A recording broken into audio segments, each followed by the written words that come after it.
তুমি চেয়েছিলে তোমার চোখে তাকাই, আমি তাকালাম। তুমি চেয়েছিলে কাছে ডাকি, আমি ডাকলাম। তুমি চেয়েছিলে পাশে বসি, আমি বসলাম। তারপর তারপর আমি বললাম, থেকে যাবে তো? তুমি বললে, ছাড়বো না কখনো। আমি বললাম, আমি কবিতা ভালোবাসি। তুমি বললে, কবিতা হব? ডাক দিয়ে পাশে বসিয়ে আমি লিখতে বসলাম তোমার চোখে চেয়ে।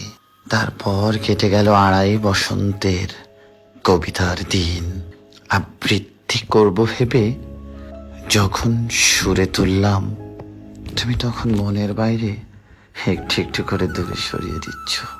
অতঃপর কবিতার মৃত্যুতে নোটিশ টানিয়ে বললে, তোমার চোখ নেই, কান নেই, ডাক শোনো না আমার, মাটিতে বসতে পারো না।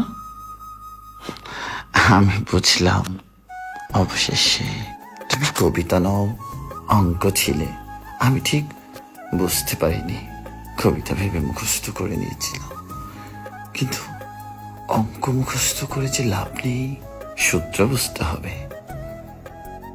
ছেড়ে যাওয়ার কথাই আমি আকুলতা উদযাপন করে দ্বারস্থ যখন তোমার চোখে, তুমি তখন হিসাব বিজ্ঞানের জটিল সমীকরণের মতোই তোমার মনের অনিশ্চিত হিসাব দেখিয়ে ডেবিট ক্রেডিটের দেয়াল তুলে দিলে, আমাকে ছেড়ে যাওয়ার দেয়াল দেখিয়ে দিলে অজুহাত নামক যন্ত্রে যাতনার অঙ্ক।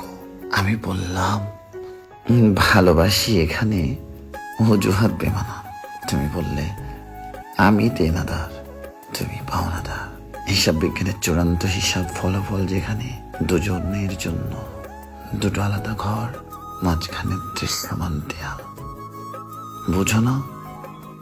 আমি এবার সত্যি সত্যি বুঝলাম, আমি কবিতা ভালোবাসতাম আর তুমি ছিলে অঙ্কে পাকা মানুষ।